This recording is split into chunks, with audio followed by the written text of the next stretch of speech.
All right, everybody, welcome once again to another live broadcast of my little show, Monica at Home.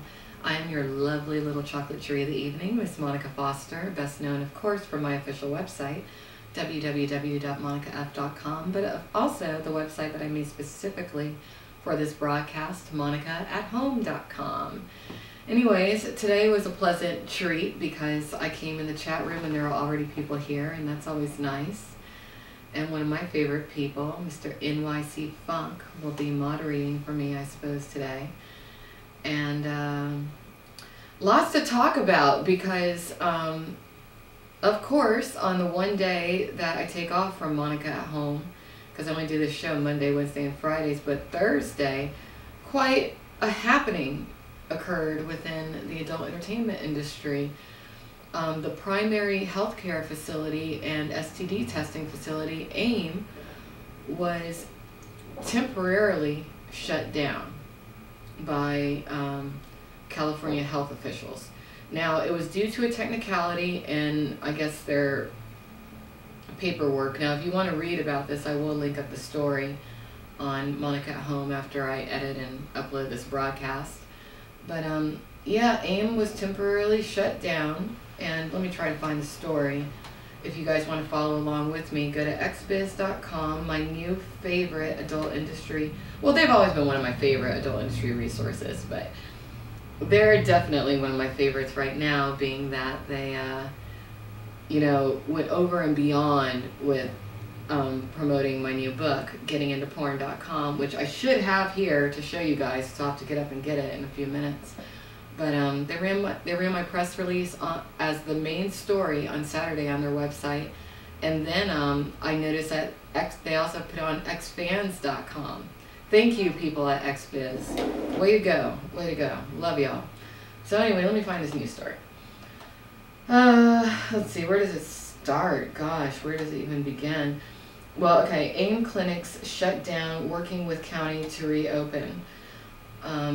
This is a story by Lila Katz on xbiz.com. The headline is AIM Clinic Shut Down, Working with County to Reopen. LA County health officials shut down AIM Healthcare Foundation this morning, issuing a cease and desist order based on the state's denial of the clinic's license application. So that's just the first paragraph. If you want to read this for yourself, I will link it up on Monica at Home.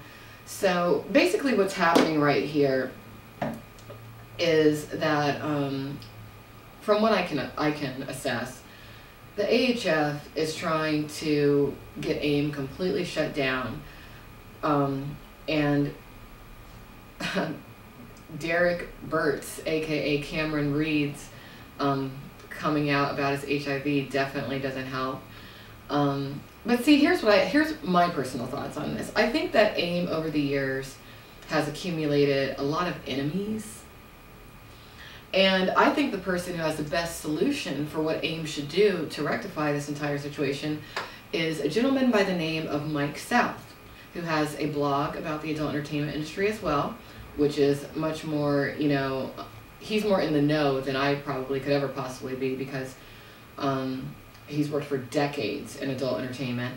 But if you go to his website, www.mikesouth.com, and I will put the URL in the chat room. He has a really good explanation as far as what AIM should do in order to, just get it together. Because a lot of people are using the argument that AIM has a monopoly, which essentially they have. They've had a monopoly when it comes to the STD testing within the adult talent pool out here in LA for quite some time.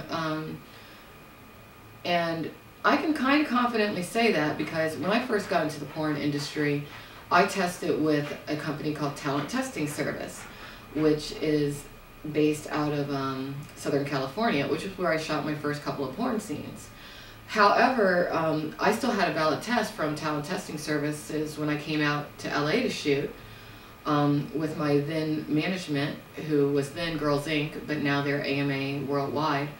And my test was not accepted. I was specifically told that I had to go to AIM, pay more money to retest in order to shoot with people who I guess, would be comfortable with my STD status. I didn't really understand that because from what I'd been told, talent testing and AIM use the exact same testing technology. Now, being that AIM currently has been not shot down. Well, I guess they have been shot down. Maybe I didn't use the wrong word there, but they've been shut down. But now they're reopening. But you know, if I were an adult industry talent right now, unless you can actually go inside the AIM facility right now, because I mean, I don't know. I'm not going to go and actually investigate and see if I can walk into AIM and see what's going on. Well, maybe I should. I could be Monica at home on the go if I did. Do I have the motivation to do that though? No, I gotta do cam shows all weekend and make some money. But unless you're a talent and you can actually walk in the doors and get your blood drawn in the facility, I would say go to Talent Testing Services. And I think they have an office in Northridge. Their website is talenttestingservices.com, because it's just a rumor, because I've only been reading about this stuff on Twitter, you know, that's my window to the world. But it appears that AIM has set up some blood drawing facilities in people's homes. There was, so I saw on, I think Dara's Twitter or someone's Twitter, that someone was getting their blood drawn in someone's car. Y'all, if you're in porn, don't do that. Don't do that, because number one, there's so many health code violations that are occurring by going to someone's house and getting your blood drawn, or in someone's car. You know, I don't care if the person is a licensed technician to do it or not. Don't do that. Actually go into a medical facility, because you don't know if your blood's going to get contaminated with something, then you come up with a false positive. Who knows? Who knows? Don't do that. I'm actually very disappointed in a certain very popular male talent for encouraging his peers to do so. It's like, and it's like, who would even listen to him, because he's from France? It's like, maybe it's different in France. Maybe you do go to people's homes and in their cars to get medical attention, but that's not how it is in the United States. So don't do that. Don't do that. So anyway, yeah, if y'all don't want to see ads, you got to actually sign up on the site, I think. Because I have a pro account, but I don't really know how that works. But yeah, if you go to MikeSouth.com, he wrote a really interesting article today entitled, "I Have Met the Enemy and He Is Us." I'm going to read a bit of this out loud.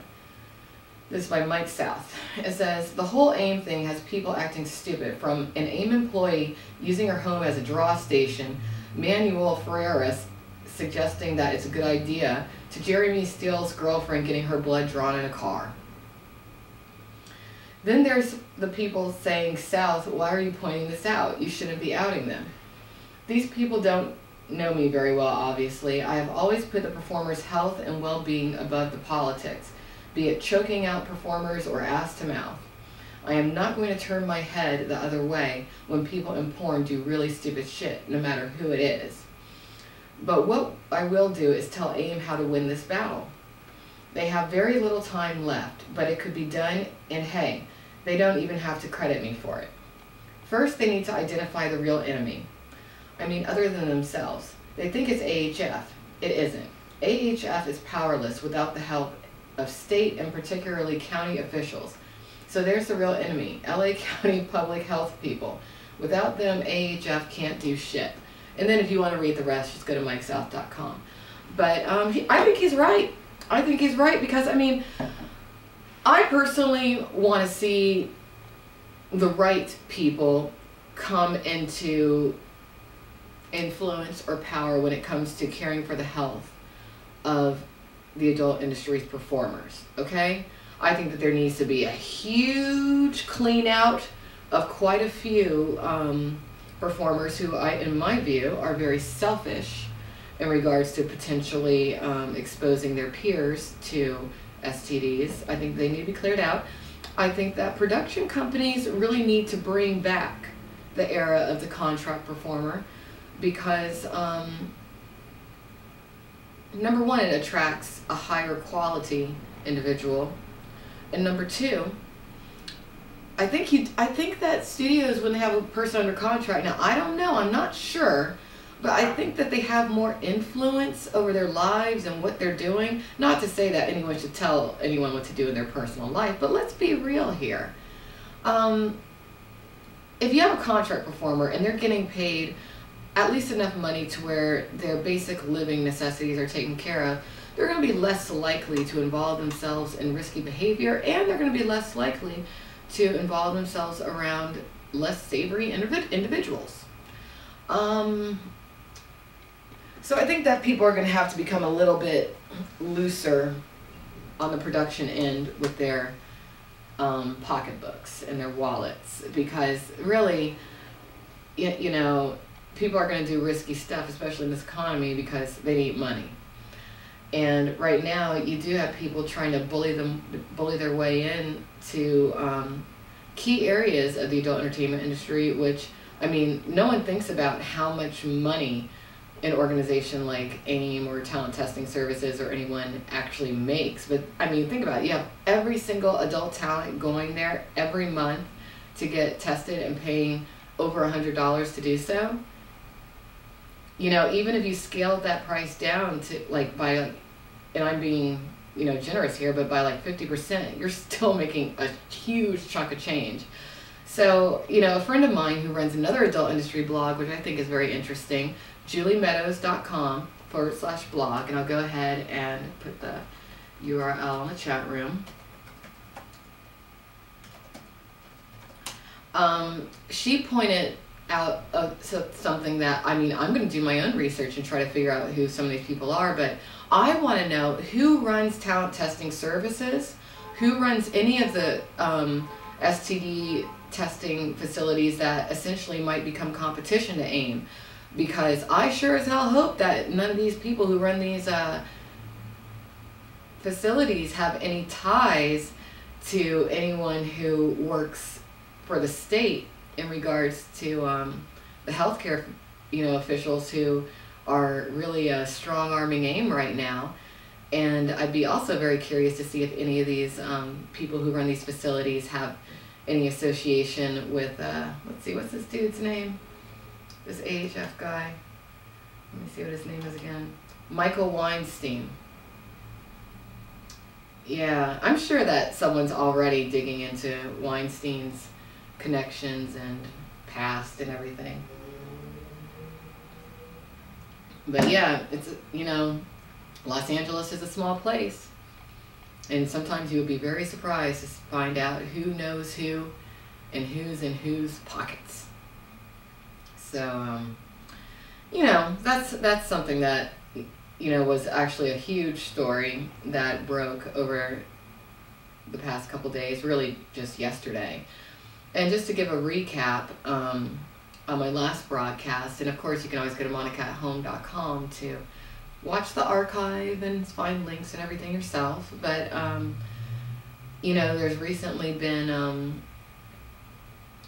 an HIV case in the adult talent pool, and the young man who contracted HIV, or at least the first one that's come out saying, hey, I'm HIV positive, is a young man by the name of Derek Burtz, aka Derek Chambers, aka what's his other name?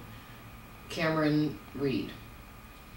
And like I said in my last broadcast, you know, I strongly believe that a lot of things coming out of his mouth are not original ideas that originated within, or I'm sure they're original ideas, but they didn't originate within his head.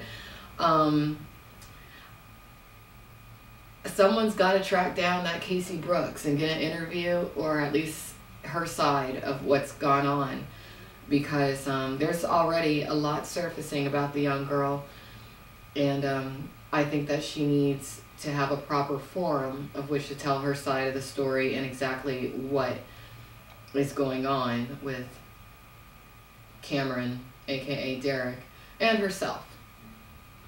Yeah, and actually I want to bring up that somebody posted, or they sent a message to me through YouTube about my last broadcast, saying, basically asking, what do agents have to do with HIV or other STDs coming into the adult entertainment industry? Everything. That's my answer to that question. They have everything to do with it. Everything. Because agents act as recruiters and facilitators. They make a tremendous amount of money off their talent. And I personally feel that there's quite a few agents who are not properly doing their jobs. Now, have I ever been an agent? So do I really know the entire inner workings of being an agent? Absolutely not. But what I do know is that in the adult entertainment industry, there are some very good and professional agents, and I've had the pleasure of working with a few of them. And then there's others who are not. And the ones who are not tend to be very lazy. They tend to feel like just posting a girl or a guy's picture on the website, sending out photos from time to time to casting agents, getting a driver or driving the girl around themselves to the different shoots is enough, and it's not. It's not, and I'm going to tell you why. A good frame of reference for me to properly illustrate what being an agent truly is would be that wonderful new TV show, Dollhouse. It really is, because if you watch the show Dollhouse, you'll know what I'm talking about. But an agent essentially is a handler and a babysitter and a parent and a counselor. An agent, if they're a good agent, they are really, really going to watch out for their talent because, and I'm not saying this about all talents or actors or actresses, whether they be adult or mainstream, but a lot of times, people who are very talented when it comes to acting or performing, in their everyday lives, they cannot manage their lives. They are like children, sometimes with less common sense than the average 12-year-old. So even though everyone can think for themselves, sometimes they need someone to really look out for their best interest. And I'm sorry, but I feel like a lot of adult entertainment agents are not doing that. Now, that doesn't mean that they cannot change. I think that, you know, if you're an agent out there and if for some reason you stumbled across this broadcast, whether it be live or an archive, I suggest that you step it up. I mean, there's so many things within my own life that I have to step up. I have to work on making more money. I have to work on managing my money better. I have to work on, you know, getting a new weave. I have to work on a lot of things. But, you know, if you are an agent, you are essentially responsible, in my view, for your talent's well-being and their lives. And I think that it's your responsibility to not just book the talent, but really look at who you are booking that talent with. And will that particular scene be damaging to your talent's career in any way, shape, or form? You know, sometimes you might have associations with people, you want to keep those business relationships going and you want to be all friends and whatnot. But, you know, sometimes you have to think more about just the dollar. You have to think about your reputation, you have to think about your client's reputation, and you have to think about just the greater good. You know, maybe, you know, I know I'm an idealist by saying that, but that's how I feel. Because I feel that Casey Brooks' initial agency should have researched her boyfriend. Because I think that they were with the same agents. I'm not certain, but I think quite possibly. I have to research that. And I think, I mean, I'm very impressed with this one woman who is, I believe she's the president of Digital Playground. Her name is, I think, Samantha. I'm not sure what her last name is. But I'm very impressed with her because there's a nice interview of her on YouTube. Let me look up what her name is, actually, because it's going to bother me if I don't. Let's see. Samantha Lewis, that's her name. Beautiful woman, by the way, beautiful woman. But I'm impressed with her. The reason I am is because there's this awesome YouTube video where the person doing the interview asks her about the backstory and her discovering Jessie Jane. And she goes into detail of their process when they're looking for a contract girl, and she specifically says that, you know, they have to be prepared to answer questions that might be uncomfortable to answer, which I would assume would have to do about their personal relationships and things that they're doing in their personal life. And I think that's what adult agents, a really good adult entertainment agent or mainstream agent would do that. Because when you're a talent, you're a product. And you have to know a product inside out before you can properly sell and market it. And I don't feel that enough adult agents do get to know their products well enough. Now, there are a few who do, and they're generally the ones that people don't like so much. The ones who do, they don't just get to know their product, they lock their product down, which unfortunately can, I guess, get you strong-armed out of the industry. But the agent that I'm referring to, who used to run one of the most powerful adult talent agencies, he should have been a studio owner. That's what happened with him. If he had been a studio owner and had, instead of being an agent and a pimp, and you know, all agents, mainstream or adult, in my view, are pimps in some way, shape, or form. But he should have just opened a porn studio and put girls under contract.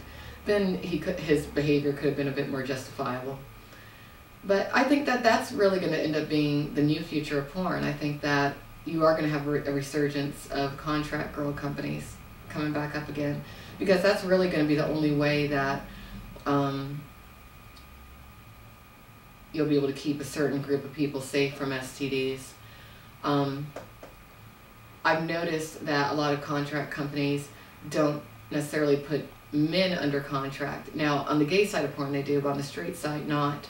If I'm ever able to open a studio and I somehow have a bunch of seed money, I would put my male talents under contract, and if I caught them doing anything outside their contract terms, their contract would be immediately dissolved.